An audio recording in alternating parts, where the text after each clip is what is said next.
Good morning guys! Teacher A here and welcome to Gurong Pinoy sa Amerika.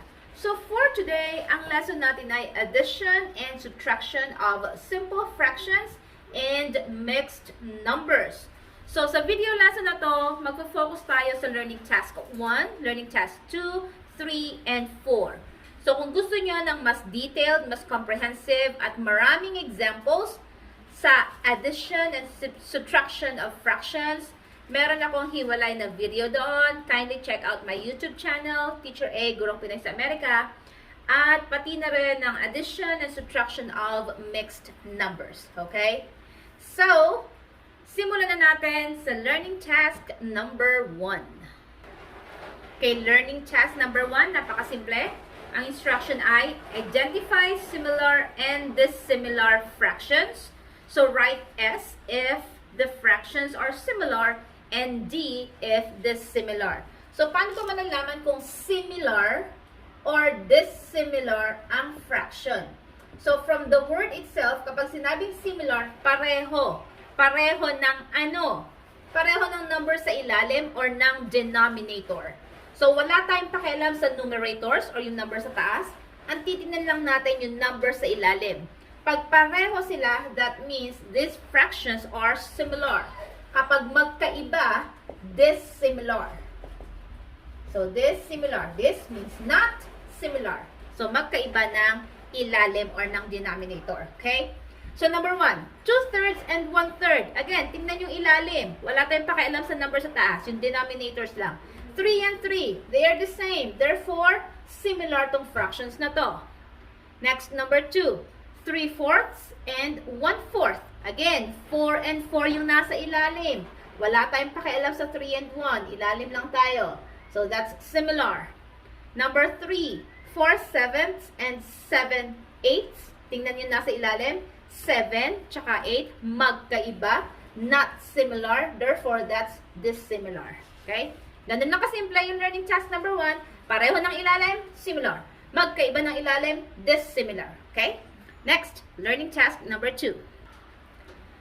So, learning task number 2, direction, perform the indicated operations. So, kung ano yung given operation, kung addition siya, i-add natin. Kung subtraction, isusubtract natin. Now, dito sa given ito, addition and subtraction of fractions na tayo, mahahati siya sa dalawa. So, una, kung similar ba yung fractions, which means pareho ba ng ilalim? At yung pangalawa, kung dissimilar ba yung fractions, which means magkakaiba yung denominators. So, sa ating examples 1 and 2, pareho silang similar. So, madali lang siyang i-solve. Paano ba yon? So, ang gagawin lang natin is, i-add natin or isusubtract yung numerators or yung numbers sa taas. Okay? Iyon lang ang iso-solve. So, 5 minus 2 ay 3. Over. Pareho sila ng ilalim, ng denominator. Therefore, kokopyahin lang natin yung given na denominator. So, ang answer sa number 1 ay 3/7. Ganun lang siya kasimple. Ulitin ko, i-add or isusubtract yung numerators or yung number sa taas. And then, second step, copy or kopyahin yung number sa ilalim or yung denominator. Okay? Next, number 2. Kikita nyo naman, pare-parehong 7 yung ating denominators. So, meron ulit tayo ditong similar fraction. Ulit, ano yung rule? I-add or i-subtract yung mga numerators or yung mga numbers sa taas. So, we have here, 2 plus 3 ay 5, plus 5 ay 10. That's the first step. Over. Second step, kopyahin yung common na number or common na denominator, which is 7. So, the answer is 10/7. Now, sa fraction, nasanay kami, high school teacher kasi ako, even sa elementary naman, na kapag ang given, yung answer I mean, ay yung numerator ay mas mataas sa nasa ilalim, kailangan natin siyang i-simplify or i-reduce sa lowest term. So, 10 yung nasa taas, 7 lang yung nasa baba. Paano siya i-reduce sa lowest term? By dividing. So, 10 divided by 7. Ilang 7 meron sa 10? Merong isang 7. So, 1 times 7 ay 7. So, kung aalisin natin yung isang 7 sa 10, ilan na matitira? 3. Now, paano to magiging sagot? So, or, yung pinaka-quotient, yun yung magiging whole number. Yung remainder, yun yung magiging numerator. And then, yung ating divisor, yun pa din yung ating denominator. Hindi siya nag-iba. Okay? So, yung sagot natin for number 2 is 10/7 or, kapag sinimplify, 1 and 3/7. Okay? Now, move na tayo sa number 3. Paano naman kung dissimilar ang given? Okay, number 3, we have 3/4 minus 2/3. So, paano natin isosolve? Magkaiba yung nasa ilalim. So, ang first step is gagawin natin siyang similar. Kailangan pareho yung denominators natin. Paano yon? Kukunin natin yung LCD, Least Common Denominator. And sa pagkuha ng LCD, i-check natin yung nasa ilalim, 4 and 3. Ano bang number yung pwede nating i-divide yung 4 at saka yung 3 doon sa number na yon? So, para mas mabilis, maraming methods. Kung gusto niyo panoorin yung aking addition and subtraction of fractions, paki-check na lang yung aking channel. Dito, gagamitin natin yung pagkuha ng LCD through yung LCM, which is yung least common multiple. Ano yung least common multiple? Kunin natin yung mga denominators natin. 4 and 3. Mag-skip count tayo by 4 at saka by 3. Kung ano yung pinakamababa na same na multiple ng dalawa, that will be our LCD. So, 4, skip count tayo. We have 4, 8, 12, 16, etc. Yung 3, skip count tayo. 3, 6, 9, 12, 15. So, add lang na add ng 3. Dito, add ng 4. So, ano yung common number na pinakamaliit? That's 12. So, therefore, yun ang ating LCD. Paano yun? So, ibig sabihin, yun yung magiging bagong denominator natin. 12 minus. Okay? That's the first step. Kailangan pareho ng denominator. Get the LCD. This is one way of getting the LCD. The other way is i-multiply nyo lang yung dalawang given. 4 times 3 is 12. Kaya ayan, 12 din siya. Okay? Pero sometimes, kapag minultiply, medyo malaki yung lalabas. Kung hindi ito yung given. Pero kapag sinimplify, you will arrive at the same answer pa din. Okay? So, pareho na yung ating denominator. Kokopyahin lang ba yung taas? Hindi. Siyempre, magbabago din yon. So, paano natin isi-solve? Kung ano yung denominator natin, yung LCD natin, i-divide, commercial, maingay yung aking anak, i-divide sa denominator, yung original na given, then i-multiply sa numerator. So, paano yun? 4 divided by 12 is 3 times 3 is 9. So, yung 3/4 natin, naging 9/12 na siya. Okay? Minus, ganda na aking background music. 12, same thing. Divide, and then multiply. 12 divided by 3 is 4, times 2 is 8. So, yung 2/3 ko, naging 8/12 na siya. So, kapag nireduce to, ito ang mga lalabas na numbers or fractions. So, nandito na tayo ngayon. Similar ng ating fractions. Pareho na sila ng denominators. So, ang gagawin natin, isolve na natin siya by subtracting yung taas, yung numerators. So, 9 minus 8 ay 1 over, ano ulit yung rule kapag similar? Kokopyahin lang yung common na denominator. So, therefore, the answer for number 3 is 1/12. Okay? Ganun lang kasimple. Again, kung gusto niyo na mas maraming examples about addition and subtraction of similar and dissimilar fractions, kindly check out my video on that topic sa aking channel. Okay? Next, learning task number 3. So, learning task number 3, ang sabi, perform the indicated operations. So, parang learning task number 2 rin siya. Kaso, ang number 3, ang given natin ay mga mixed numbers. Again, meron lang akong dalawang examples dito. If you want more, paki-check yung aking addition and subtraction of mixed numbers. Okay? So, ang given natin is 2 and 1/4 plus 3 and 1/2. Pwede nating maraming methods na pwede gawin. So, sa module, pinaghiwala yung whole numbers tsaka yung fractions. So, hindi ko na kayo lilituhin. Sundan na lang natin siya. So, dito, meron tayong 2 plus, dito, ang whole number natin ay 3. Okay? So, hiniwalay ko mga whole numbers. Plus, dito naman, pagsasamahin ko naman yung mga fractions. 1/4 plus 1/2. Okay? So, that's my first step. Second step, i-add natin yung mga whole numbers, i-add natin yung mga fractions. So, we have here, 2 plus 3 ay 5. Okay? Plus, yung mga fractions natin. Kung mapapansin nyo, ang ating fractions ay dissimilar. Magkaiba ng ilalim. So, ano uling gagawin natin? Make them similar. Gawin natin na magkapareho yung ilalim. So, kunin natin yung LCD ng 4 tsaka ng 2. So, we have plus there. So, si 4 tsaka si 2, by getting the LCM, skip count tayo. 4 plus 4 is 8, plus 4 is 12. Nakalimutan ko si 4. Oh my God. There. So, 4, 8, 12, plus 4 ay 16, plus 4 ay 20.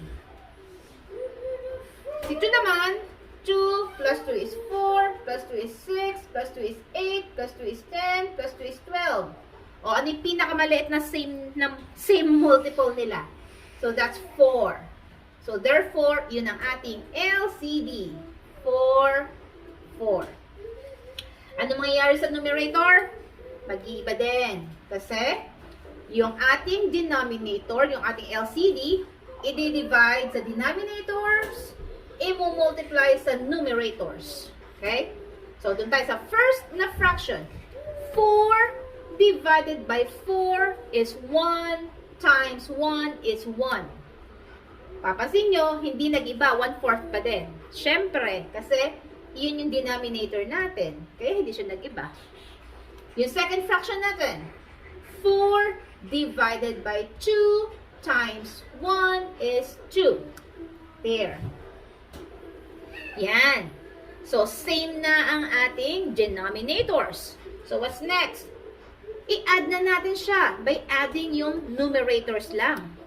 So, kopyahin natin si 5 plus 1 plus 2 is 3. And then, kopyahin na magkaparehong denominator, 4. Now, pagsamahin ngayon, last step, si whole number at saka si fraction. Therefore, ang final answer natin ay 5 and 3/4. There you go. So, yan ang ating answer for number 1. Okay? Next, number 2. Okay, number 2, we have 3 and 2/5 minus 3/4 plus 5 and 1/2. So, ayan, magkakaiba na naman yung mga denominators natin. So, first step natin, ihiwalay natin yung mga whole numbers. So, we have here 3. Walang whole number to. Tapos may plus. So, kopyahin si plus. And then 5. Okay? Plus. Laging plus yung nasa labas kasi pinagsasama natin yung whole number tsaka yung fraction. Yung mga fraction part, we have 2/5 minus 3/4 plus 1/2. There. Next step, isolve natin na magkahiwalay. Yung mga whole numbers, yung mga fractions. Whole numbers, 3 plus 5 is 8. Plus, maa-add ba natin agad-agad to? No. Kasi dissimilar siya. Therefore, ang gagawin natin ay, kunin natin ulit yung LCD, least common denominator, minus, plus, there. So, 5, 4, and 2. Anong number yung divisible or yung pwedeng i-divide sa 5, sa 4, tsaka sa 2? So, sa 5, Pwede bang i-divide yung 5 divided by 4? No. Ano yung next after ng 5? 10. Ang 10 divided by 5, pwede? Ang 10 divided by 4, hindi. Ano yung susunod na multiple ng 5? 15. 15 by 5, pwede. 15 by 4, hindi. Ang next na number ng 5, multiple ng 5 is, so tapos na tayo sa 5, sa 10, 15, next is 20. Ang 20 ba pwedeng i-divide si 5? Yes. Ang 20 ba pwedeng i-divide si 4? Yes. Ang 20 ba pwedeng i-divide kay 2? Yes. So yan, ginawa ko na lang yung shortcut sa pagkuha ng LCD. Kung ano yung biggest number dito sa given, i-divide nyo siya. I-check nyo kung pwedeng i-divide yung ibang denominators. If not, kunin nyo yung multiples ng pinakamalaking number. Okay? So here, sa given natin, that's 20. So, 20 magiging bagong denominator natin. 20, 20. So, anong gagawin natin sa 20? Tsaka dito sa ating mga fractions. Again, i-divide sa nasa ilalim, i-multiply sa nasa taas. Always. So, 20 divided by 5 is 4 times 2 is 8. So, yung first fraction natin, yung 2/5, naging 8/20. Next, 20 divided by 4 is 5 times 3 ay 15. Next, 20 divided by 2 is 10 times 1 is still 10. There you go. So, ngayon, similar na yung fractions natin. Pwede na nating isolve. Okay? So, kopyahin yung whole number, plus, and then yung mga fractions natin sa taas. It's easier kung pagsasamahin natin yung parehong plus, then ima-minus natin. Okay? 8 plus 10 ay 18, minus 15 ay 3. And then, kopyahin yung common na denominator, which is 20. Last step, pagsamahin natin yung sagot na whole number, and then fraction. So, therefore, ang ating answer for number 2 is 8 and 3/20. So, ganun lang siya kasimple. Let's move on sa ating learning task number 4. Okay, learning task number 4. Add or subtract the following fractions. Write your answer to its simplest form. So, pagtas i-solve, i-reduce natin yun sa kanyang lowest term. Okay, example number 1. 7/8 minus 5/6. So, again, magkaibang ating denominator. First step, kailangan gawing similar ang mga fractions. Paano? Kailangan pareho sila ng denominator. Paano yun? So, kanina, sa last example ko sa learning task number 3, yung shortcut, yun ang gawin natin. Ano yung mas malaki sa dalawa? 8. Okay? So, yung 8, i-check natin kung pwedeng i-divide sa dalawa. 8 divided by 8, pwede. 8 divided by 6, pwede ba? Nope. So, ano susunod after 8? Skip count. So, 8 plus 8 is 16. So, 16 divided by 8. Pwede ba? Yes. Eh, yung 16 divided by 6. Pwede? No. So, next, after ng 16, add 8 ulit. So, 16 plus 8 is 24. So, 24 divided by 8. Pwede. Eh, yung 6 ba? 24 divided by 6. Pwede? Yes. So, pwede sa kanilang dalawa. Therefore, ang ating LCD ay 24. There. So, ano lang gagawin? After makuha ng LCD, i-divide sa denominator, i-multiply sa numerator. So, 24 divided by 8 is 3 times 7 is 21. Then, kopyahin si minus. 24 divided by 6 is 20. Is 4 times 5 is 20. That's shortcut. Yan. So, since pareho na silang 24, i-subtract na natin by subtracting yung nasa taas. Yung nasa taas lang. So, 21 minus 20 is 1 over, kopyahin yung common na denominator, which is 24. Marireduce pa ba to? No. Nakasimplify na siya. So, therefore, ang sagot sa number 1 is 1/24. Okay? So, let's move on sa ating last example, number 2.